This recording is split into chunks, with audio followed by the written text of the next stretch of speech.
The Boy Who Grew Dragons by Andy Shepherd. Chapter 21. The Long Wait. After school we were sitting around my room talking about caterpillars. Ha! Only kidding. Just wanted to see if you were paying attention. Obviously we were talking about dragons. Kat was poring over pages of the library books while Ted and Kai were feeding Flicker runner beans and laughing as he let out smoky hiccups. Have you read this? Kat asked. About the legend, I mean. Yeah, I said. But it's horrid. What's horrid? Asked Ted. Flicker's exploding poo? Yeah, I know. I had one of them on my forehead, remember? No, this legend. What it says about how when a dragon breathed out its last fire, it also breathed out a dragon fruit.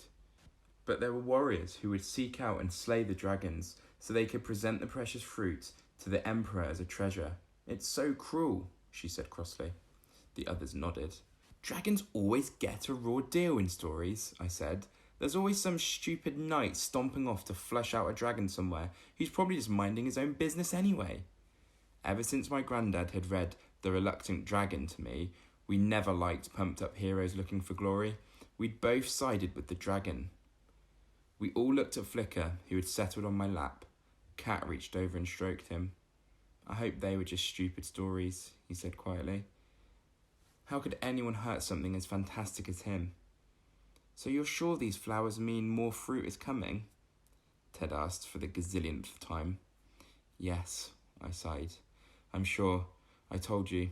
First you get those long, vivid tendrils. Then, over one night, these moon-white flowers blossom, and after that the fruit starts to grow. When they're red, they're ready to hatch. So all we have to do is wait, Ted said. I don't know about you, but I find waiting for something is just about the hardest thing to do in the world. Imagine if Christmas, your birthday, and a trip to Disneyland all happened to be on the same day, and you'd just been told you could be magic for the day and ride there on a flying carpet whilst being served free ice cream sundaes, but first you had to wait, and you didn't know for how long. So imagine yourself that excited. That's about half as excited as what we felt. Every day before school, I raced over to Nan and Grandad's, hoping to see signs of the fruit. And as I got to class, 3 eager faces waited for me. Every time I shook my head, it felt like I'd just told them that someone had gone back in time and uninvented TV. And they weren't the only ones who were disappointed. I could tell Grandad was too. He kept asking if I was coming back in the afternoon to help out. But ever since I told the others the truth, all they wanted to do was play with Flicker, and I didn't want to miss out on that. At last, after several agonising weeks, I ran into school. And I didn't need to say anything because Ted, Kat and Kai could see the news written all over my face, like I had a neon sign there declaring it. The fruit had come, and although they were only teeny tiny and nowhere near red and ripe, we all know what that meant. We were officially growing dragons. Chapter 22. Operation Fruit Burst. Luckily for us, dragon fruit grew surprisingly quickly, and by the start of the following week, the fruits had reached the size of mangoes and started to turn red. The plan was this. We would ask my granddad if we could camp at his garden overnight. Then it would be simple enough to sneak down to the vegetable patch and look for the hatching dragons. My grandparents wouldn't even know we weren't fast asleep, and surely there'd be no chance of running into Grim in the dead of night. Even luckier, there was a teacher training day at school on Friday, so we could camp on a Thursday night, catch the dragons, and then we'd have an extra long weekend to play with them. You really have to admire our optimism. So with Kat and Kai as our team organisers, Operation Fruit Burst got into full swing. Planning is what the twins do best, and by Wednesday morning we had provision plans, equipment lists, and an hour-by-hour timetable of the whole event. It wasn't the worst plan ever. It might even have worked. In the afternoon, as Flicker settled down into the toy box, scratching my latest comic into comfortable-sized pieces for his bed, I looked at the list supplied by Captains Kat and Kai. I scanned to see what I was expected to bring. It seemed pretty thorough. You know, for just one night. Provision and equipment list by Kat and Kai. Sandwiches, Marmite and peanut butter, honey and chocolate spread, golden syrup with hundreds and thousands.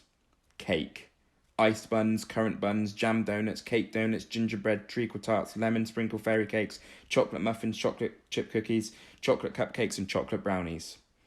Chocolate, Kat and Kai's birthday leftovers. Emergency chocolate, extra emergency chocolate. Tent, sleeping bags, sleeping mats, torches, night vision goggles, walkie-talkies, compass, water bottles, mallet, bandages, smelly stuff for repelling bugs, string, woolly hats, nets, face paint. Useful books, Camping in the Wild Outdoors, The Ultimate Survival Handbook, How to Survive a Bear Attack, 101 Deadly Plants. I wasn't sure where I was going to get half of this stuff. The only walkie-talkies I could find were Lolly's Dora the Explorer ones, and I wasn't going to be talking into those. As it turned out, the main thing we needed was a tent, and I bet you can guess what we forgot. So there we were on Thursday, finally ready to put the plan into action, and yep, no tent.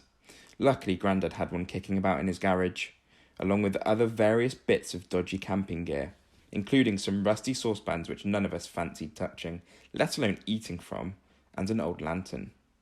We've had a fair few adventures with this lot, me and your Nan, Grandad chuckled.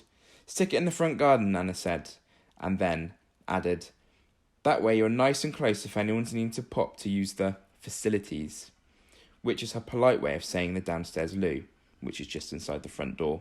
So under Grandad's instruction and in between his stories of camping in the wilderness, we put it up. It smells like feet, whispered Kat, screwing up her nose. Looks a bit small, muttered Kai.